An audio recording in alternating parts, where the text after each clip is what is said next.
Subscribe channel Truth.id dan aktifkan lonceng notifikasi untuk mendapatkan informasi seputar live streaming dan video khotbah terbaru. Posisi tombol subscribe berada di kanan atas channel kami dan jangan lupa nyalakan loncengnya.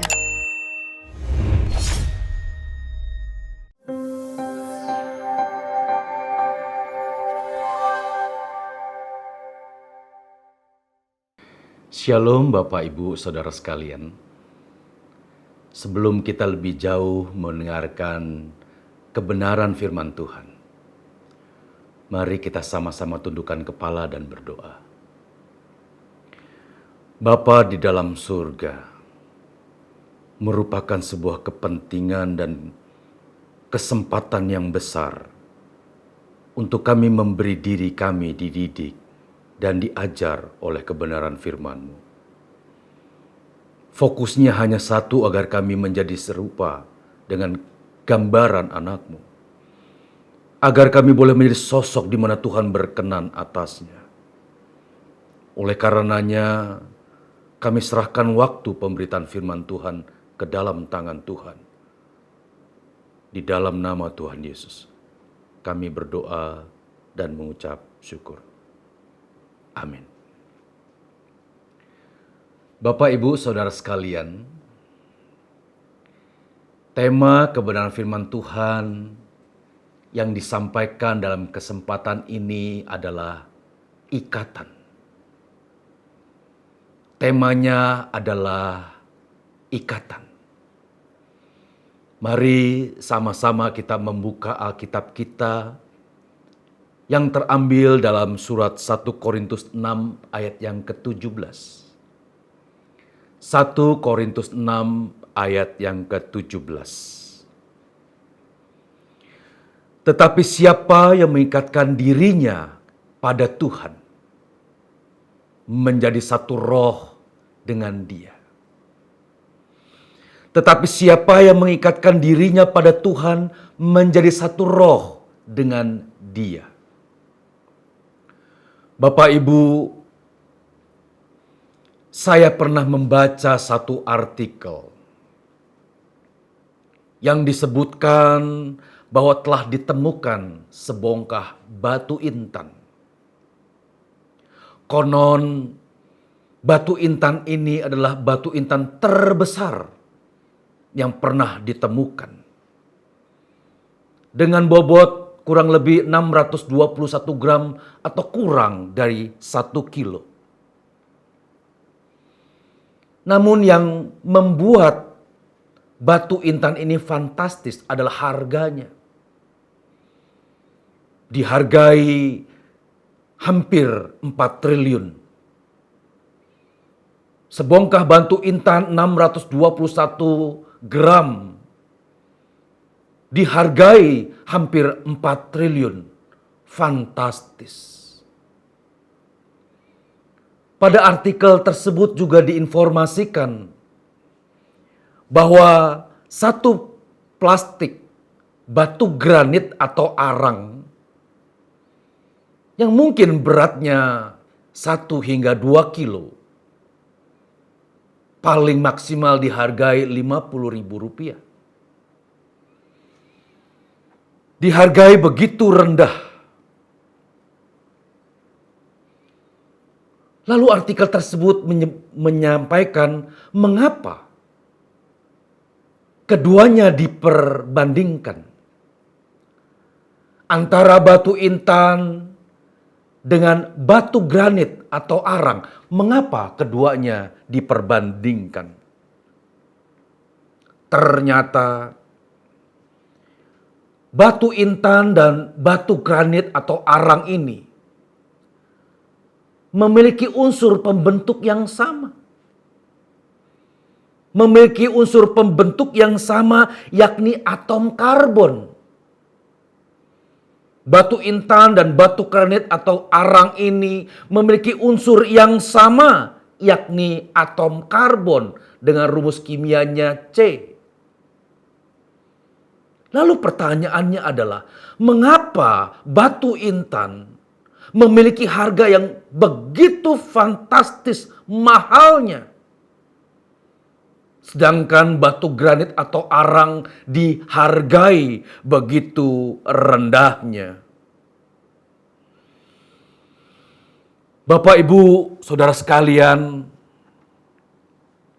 lantas apa yang membedakan keduanya? Sehingga terdapat perbedaan harga atau nilai ekonomis yang sangat fantastis. Ternyata yang membedakan keduanya adalah pada batu intan, struktur atomnya begitu padat dan ikatannya begitu erat. Sedangkan pada batu granit atau arang, atomnya tidak terstruktur rapat dan ikatannya pun lemah. Bapak Ibu, coba silakan memegang sebatang arang. Pasti Bapak Ibu arang tersebut akan meninggalkan hitam di tangan kita. Berulang-ulang kita lakukan hal ini, atom karbon pada arang akan terlepas. Hal ini menandakan atom karbon pada arang lemah, strukturnya tidak rapat dan mudah terlepas karena melalui proses yang instan. Kontras berbeda pada intan yang terbentuk selama puluhan, ratusan, bahkan ribuan tahun di bawah permukaan bumi. Dan batu intan ini dapat bertahan di atas suhu 4.000 derajat Celcius. Luar biasa bukan? Saudaraku, jika menyimak fenomena antara batu intan dan arang tersebut, maka sebetulnya dapat ditemukan kemiripannya dengan manusia. Manusia yang pada dasarnya memiliki unsur pembentuk yang sama. Kita memiliki daging-daging yang sama, tulang-tulang yang sama, darah-darah yang sama. Namun nilai martabat dan keberadaan satu orang dengan orang lain cenderung berbeda. Ada yang kokoh, kuat, dan berkilauan layaknya intan. Ada juga yang rapuh, lemah seperti arang. Bapak Ibu yang saya hormati, demikian juga dengan kehidupan orang-orang Kristen. Selain memiliki unsur pembentuk lahiriah yang sama, tulang, darah, dan daging, kita juga disatukan serta dibangun dalam iman dan keyakinan yang sama di dalam Tuhan Yesus Kristus. Kita memiliki dan membaca Alkitab yang sama. Dididik dalam pengajaran yang sama. Ini konteksnya adalah Sinode GSKI. Memiliki Alkitab yang sama, memiliki pengajaran yang sama, namun nilai, martabat, keberadaan satu jemaat dengan jemaat yang lainnya dapat cenderung berbeda. Ada yang betul-betul menghidupkan Tuhan dan firman-Nya dalam kehidupan sehari-hari. Ada pula yang mendengar sambil lalu atau mendengar kebenaran firman Tuhan sebagai konsumsi pikiran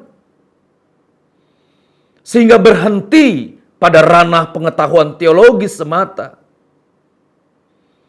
Sehingga benih firman Tuhan yang didengar menjadi layu, kering, mati, dan tidak atau kurang berdampak signifikan dalam kehidupan orang tersebut.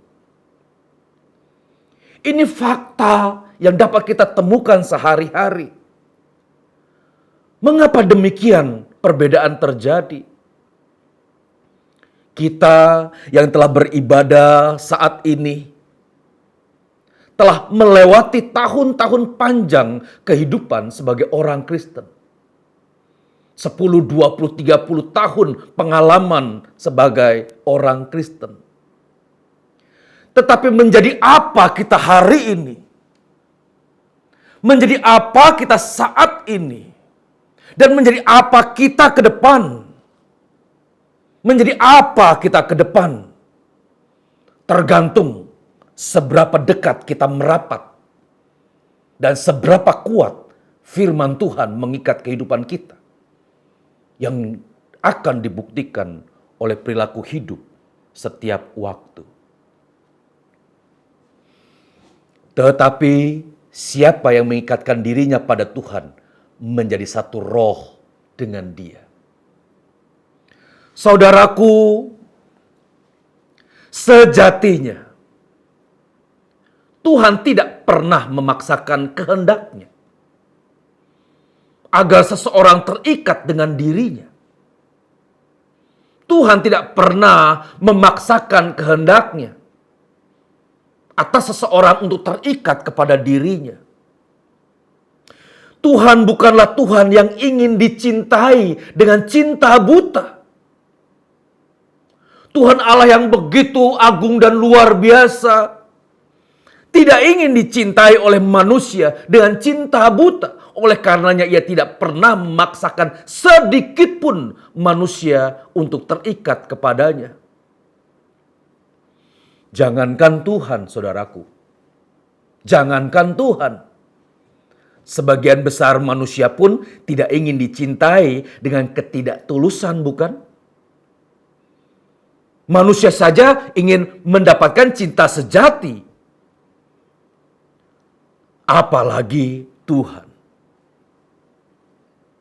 Tuhan tidak pernah memanipulasi. Tuhan tidak pernah merekayasa secara sengaja agar manusia terikat dengan dirinya. Manusialah yang menentukan pilihannya. Manusialah yang menentukan apakah ia ingin terikat dengan Tuhan atau tidak. Merupakan hak prerogatif manusia itu sendiri. Dengan demikian tidak ada unsur tekanan, apalagi ancaman kepada manusia untuk menjatuhkan pilihan untuk terikat kepada Tuhan. Apakah ia mau, apakah ia rela memberikan dirinya untuk terikat kepada Tuhan atau tidak sama sekali? Saudaraku, kalimat tidak sama sekali menjadi penting dan mendasar. Seorang Kristen atau orang percaya ingin terikat kepada Tuhan atau tidak sama sekali menjadi pernyataan penting dan mendasar. Apa maksudnya? Di sini tidak ada area mediokritas, area tengah atau area abu-abu. Maksudnya setengah terikat, setengah tidak. Dalam berurusan dengan Tuhan, dalam konteks keterikatan, saudara dan saya terikat atau tidak terikat sama sekali. Tidak ada area mediokritas, tidak ada area tengah-tengah. Setengah terikat, setengah tidak. Tidak ada demikian. Orang Kristen yang tidak terikat sepenuhnya kepada Tuhan, pasti ia terikat oleh pihak lain. Pasti. Apakah ia terikat kepada dirinya sendiri? Atau ia terikat kepada dunia dengan segala pesonanya? Manusialah yang berperan penuh. Manusialah yang berperan total dalam urusan ini. Dengan demikian, jika manusia yang menentukan pilihannya, maka segala konsekuensi atau akibatnya menjadi tanggung jawab sepenuh dari manusia tersebut. Ia tidak dapat mempersalahkan siapapun atas setiap hal yang menjadi pilihannya. Semisal seseorang menjatuhkan pilihannya kepada seorang laki-laki atau perempuan menjadi pasangan hidupnya, maka orang tersebut harus menerima segala konsekuensi atas pilihannya tersebut, bukan? Ia telah menjatuhkan pilihan atasnya dan ia harus bertanggung jawab atas pilihannya. Fair bukan? Adil bukan? Pilihan tersebut terjadi melalui proses yang alamiah. Pilihan tersebut terjadi dalam proses yang logis dan dalam kesadaran penuh. Dengan demikian, mengikatkan diri pada Tuhan pun bukanlah kejadian yang gaib. Kejadian mistis, transendental, atau terjadi di luar nalar manusia. Mengikatkan diri kepada Tuhan terjadi melalui dan berlangsung dalam proses yang alami, logis, dan dalam kesadaran penuh dalam perjalanan pengalaman hidup manusia. Saudaraku, lalu bagaimana konkretnya? Lalu bagaimana langkah-langkahnya seseorang dapat terikat dengan Tuhan? Saya sudah sampaikan bahwa keterikatan kepada Tuhan berlangsung dalam proses yang alami. Keterikatan kepada Tuhan berlangsung dalam proses yang natural, logis, dan dalam kesadaran yang penuh. Lalu bagaimana konkretnya? Bagaimana caranya agar seseorang dapat terikat kepada Tuhan? Yang pertama,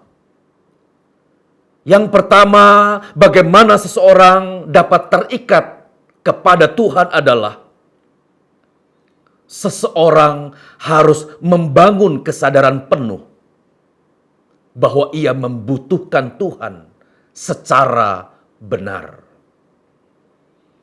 Orang yang ingin terikat kepada Tuhan harus membangun kesadaran yang penuh bahwa ia membutuhkan Tuhan secara benar. Saudaraku, orang yang membutuhkan Tuhanlah yang dapat terikat kepadanya. Jadi kalau saudara dan saya, kita semua tidak membutuhkan Tuhan dalam arti yang sebenarnya, maka kita tidak akan pernah terikat kepada Tuhan. Membutuhkan yang saya maksud di sini adalah tidak sekedar diisi dengan pemenuhan kebutuhan fisik dan berbagai kebutuhan hidup lainnya.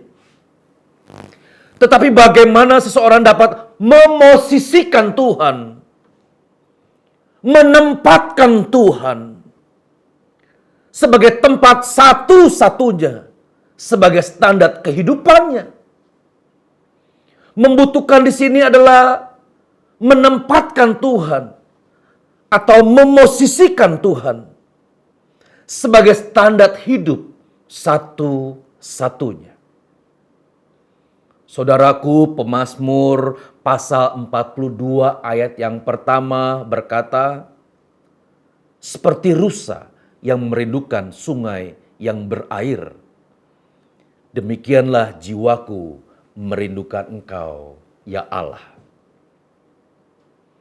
Orang percaya yang terikat kepada Tuhan akan terlihat dari kerinduan dan kehausan jiwanya kepada Tuhan. Saudaraku, ia tidak lagi haus akan dunia dengan segala daya tariknya. Pernyataan ini bukan bermaksud bahwa kita tidak membutuhkan apa-apa lagi selama kita hidup. Pernyataan ini tidaklah dimaksudkan bahwa orang percaya tidak membutuhkan hal-hal jasmani dan segala pemenuhan kehidupannya. Namun merindukan dan membutuhkan Tuhan melebihi ia membutuhkan hal-hal tersebut.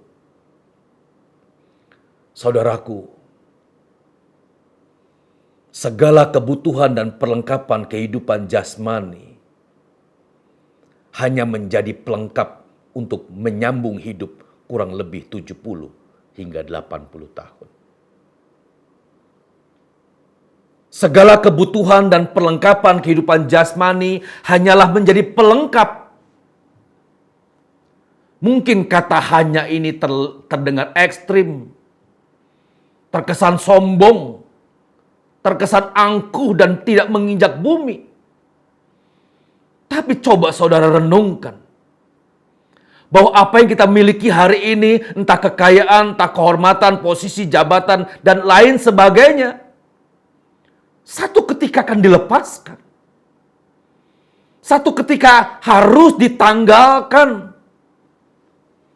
Oleh karenanya izinkan saya menggunakan kalimat menjadi pelengkap untuk penyambung hidup. Selama 70-80 tahun kurang lebih. Dengan demikian dalam kamus hidup orang percaya,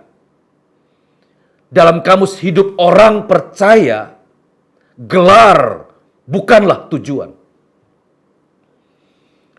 Kekayaan bukanlah tujuan.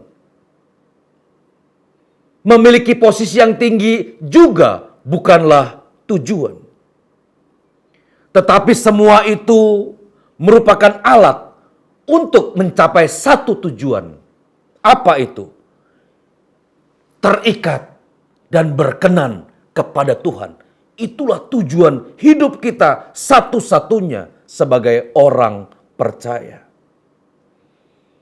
Jadi kalau saudara dipercayakan Tuhan berkat melimpah, itu merupakan alat untuk mencapai tujuan, terikat, berkenan kepada Tuhan. Jangan jadikan hal-hal jasmani tersebut jadi tujuan. Jangan terparkir di area-area itu. Saudaraku, Bapak Ibu sekalian, percayalah, Bapak Ibu tidak akan pernah menyesal. Bapak Ibu tidak akan pernah menyesal ketika memberi diri diikat oleh Tuhan. Memberi diri hidup terikat dengan Tuhan. Saudara tidak akan pernah menyesal. Ketika saudara terikat kepada Tuhan, pada sisi yang lain, engkau akan terlepas dari dunia. Saudaraku, Tuhan Yesus sendiri yang berkata bahwa kita bukan dari dunia ini, bukan? Tuhan Yesus sendiri yang bersabda, berujar, berkata bahwa kamu, aku, kita semua bukan dari dunia ini. Tergantung seberapa saudara mempercayai kebenaran ini. Tergantung seberapa kuat saudara mempercayai kebenaran firman Tuhan ini. Bahwa engkau dan aku di dalam Tuhan bukanlah dari dunia ini. Jangan pernah memarkir hidupmu di tempat yang bukan duniamu. Bapak, Ibu, Saudara sekalian. Jadi, bagaimana caranya orang terikat kepada Tuhan? Yang pertama, ia membarakan, menumbuhkan, membangkitkan kebutuhannya kepada Tuhan secara benar. Itu aspek yang pertama. Aspek yang kedua, bagaimana seseorang dapat terikat dengan Tuhan? Adalah ia harus memberi diri untuk terus dididik. Memberi diri untuk terus diajar oleh kebenaran firman Tuhan yang murni. Injil Matius 11, pasal 11 ayat ke-29. Firman Tuhan berkata, "Pikulah kuk yang kupasang, dan belajarlah padaku. Karena aku lemah lembut dan rendah hati, dan jiwamu akan mendapat ketenangan." Bapak, Ibu, Saudara sekalian, Tuhan Yesus adalah Maha Guru. Tuhan Yesus adalah guru agung, pencipta jagat raya ini. Oleh karenanya merupakan satu kehormatan tiada tara. Penghormatan tiada tara ketika kita diberi kesempatan untuk belajar dari sosok Tuhan Yesus ini. Kehormatan dan kesempatan yang tiada tara. Bapak Ibu, pada umumnya sebagian besar orang akan berdecak kagum ketika seseorang lulus dari perguruan tinggi nasional ternama.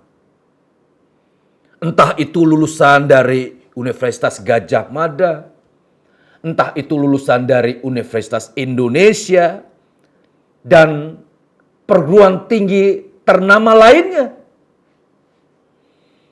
Berdecak kagum.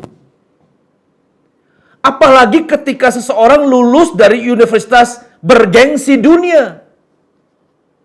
Apakah itu Harvard University? Apakah itu Yale University? Apakah itu MIT dan lain sebagainya? Berdecak kagum, seraya bangga tiada tara. Saudara sekalian, tidak ada unsur memandang rendah atas reputasi lembaga pendidikan tinggi nasional maupun internasional yang telah saya sebutkan tadi. Jika saudara lulus dalam proses pembelajaran bersama Tuhan Yesus, itu jauh lebih hebat dari lulusan universitas manapun. Saya ulangi kembali saudaraku, tanpa memandang rendah reputasi lembaga pendidikan yang saya sebutkan tadi. Jika saudara dan saya lulus, berhasil, selesai dengan baik dalam proses pembelajaran bersama dengan Tuhan Yesus, itu jauh lebih hebat. Itu jauh lebih berkualitas dari lulusan universitas manapun. Begini saudaraku, untuk melandaskan apa yang saya sampaikan. Apakah saudara dapat membayangkan? Apakah saudara pernah membayangkan ketika berdiri di hadapan pengadilan Allah? Suatu ketika semua kita harus berdiri mempertanggungjawabkan di pengadilan Allah. Apakah saudara bisa membayangkan momentum itu? Lalu di tengah-tengah pengadilan Allah, lalu Allah memanggil namamu. Allah memanggil nama kita dan menyematkan, menyampaikan predikat maksima cum laude atau kualitas hidup terbaik.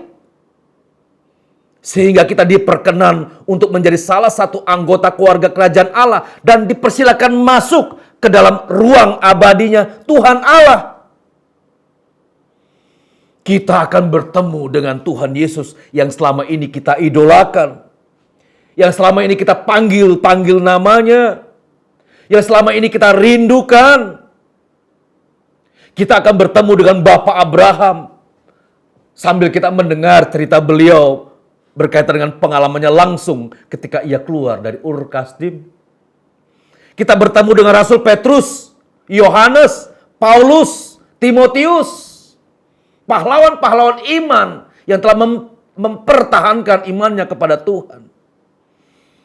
Dan bertemu dengan orang-orang rohani lainnya.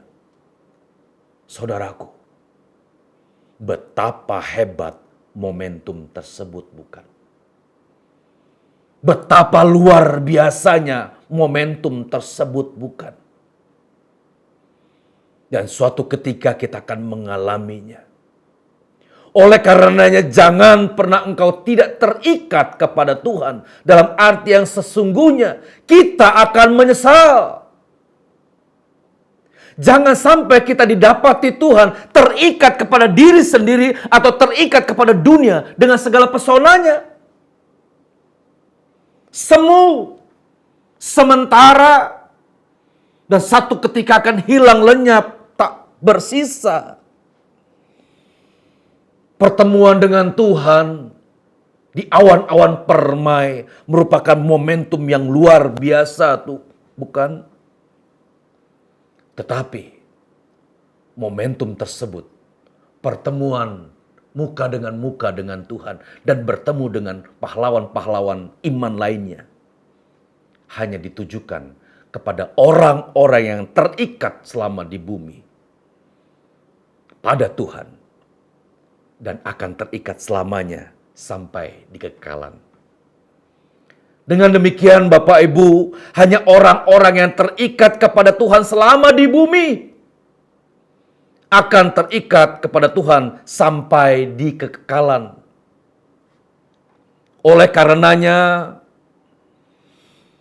waktu hidup saat ini adalah waktu hidup satu-satunya. Hanya waktu hidup satu-satunya untuk orang percaya mengikatkan dirinya kepada Tuhan. Kita tidak punya waktu yang lain, hanya waktu yang sekarang kita belajar memberi diri diikat oleh Tuhan. Bapak, Ibu, Saudara sekalian, belajarlah setiap waktu dengan melihat teladan dan contoh hidup yang Tuhan Yesus wariskan. Conteklah, copy paste seluruh perilaku Tuhan Yesus seharfiah mungkin untuk kita lakukan dalam kehidupan kita secara benar. Firman Tuhan Yesus berkata apa di dalam Alkitab? Ikuti. Jika kita diajar untuk mengasihi musuh, demi agar kita terikat kepada Tuhan, maka kasihilah musuhmu. Demi terikat kepada Tuhan, ketika Tuhan berkata kasihilah musuhmu, maka kasihilah musuhmu. Dan berdoalah untuk kebaikannya tanpa diskusi.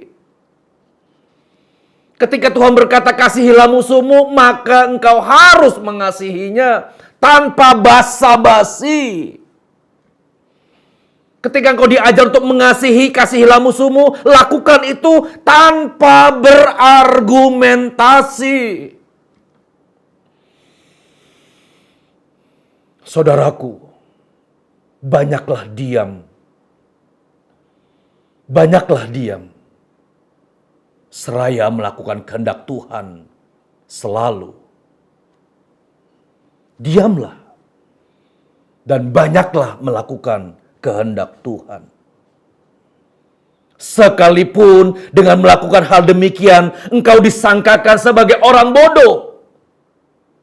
Sekalipun dengan diammu dan kau melakukan kebenaran firman Tuhan dalam senyap, engkau disangkakan sebagai orang pengecut. Engkau disangkakan sebagai orang kalah. Tidak apa-apa. Kalau manusia yang menyatakan kita bersalah, kita harus bertanggung jawab atasnya, kita perbaiki. Pada sisi lain, ketika engkau disangkakan berdusta, ketika engkau disangka orang berdusta, maka lihatlah, maka periksalah dirimu, apakah benar demikian dengan jujur berkata. Apakah benar sangkakan orang Anda berdusta benar adanya? Jika benar adanya, maka waktunya kita bertobat dan memohon pengampunan kepada Tuhan. Jadi jika saudara disangkakan yang buruk dari orang lain, maka segeralah periksa dirimu. Apakah sangkaan itu adalah benar? Jika benar, itu kesempatan untuk memperbaiki, memperbarui, mengubah keadaan kita dan mohon pengampunan kepada Tuhan. Saudaraku, namun ketika apa yang disangkakan orang kepadamu tidak benar. Ketika engkau disangkakan orang berdusta, tapi pada kenyataannya tidak benar, engkau difitnah, namamu dirusak, nama baikmu dirusak, harga dirimu direndahkan. Inilah momentum yang sangat penting. Inilah waktu yang sangat penting. Berdiam dirilah. Berdiam dirilah. Jangan banyak berargumentasi dengan berbagai diplomasi untuk mempertahankan dan membenarkan diri. Saudaraku, ketika seseorang memfitnahmu, menyangkakan sesuatu hal yang tidak benar kepadamu, diamlah. Diamlah.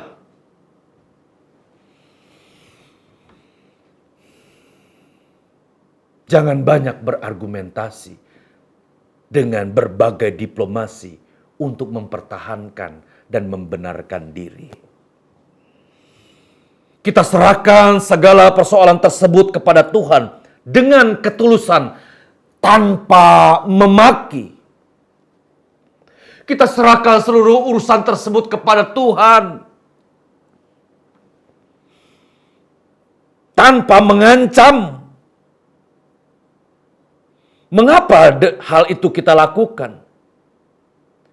Mengapa diam, menyerahkan segala sesuatu kepada Tuhan kita lakukan?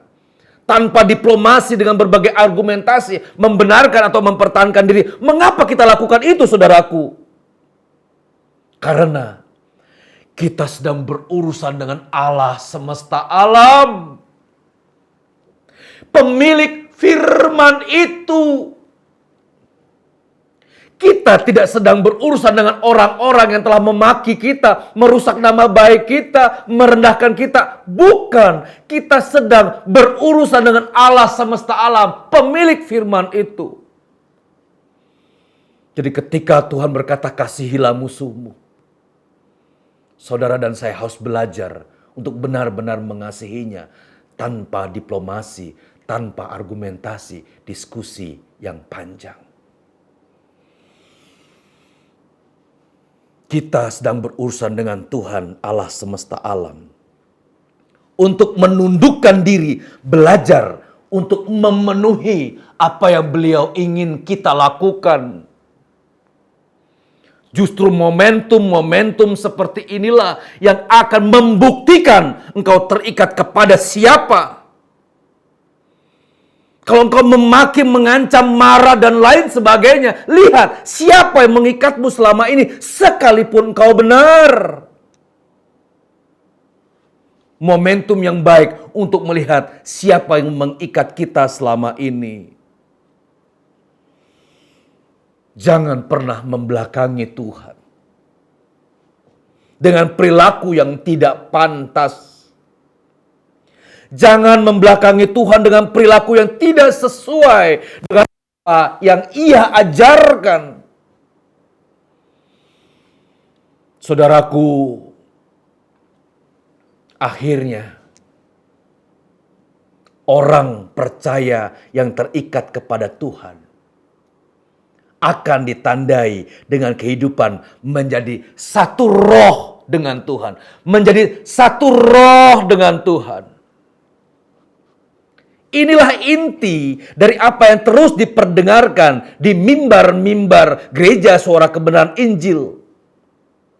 Yakni manusia dikembalikan kepada rancangan semula. Manusia dikembalikan untuk menjadi satu roh dengan penciptanya. Inilah pekerjaan dan pelayanan sejati satu-satunya GSKI di seluruh pelosok dan belahan dunia manapun. Yakni membawa orang percaya untuk menjadi satu roh dengan Tuhan dengan dikembalikan kepada rancangan awal. Bapak, Ibu, Saudara sekalian, orang percaya yang terus-menerus menghidupkan Tuhan Orang percaya yang terus-menerus secara berkesinambungan menghidupkan Tuhan dalam berbagai pengalaman dan kenyataan hidup. Lambat laun akan menjadi satu roh dengan Tuhan. Jadi bagaimana seseorang dapat terikat kepada Tuhan? Belajarlah untuk terus mengaplikasikan, mengimplementasikan, mempraktikkan atau mewujud nyatakan setiap kebenaran firman Tuhan dalam kenyataan. Saudara akan terikat dengan Tuhan secara alamiah, secara alami. Melalui mendengar kebenaran firman Tuhan dan menundukkan diri untuk melakukan kebenaran alami.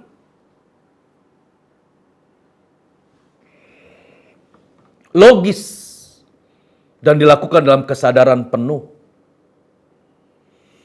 Saudaraku, orang yang terikat dengan Tuhan lambat laun akan menjadi satu roh dengan Dia.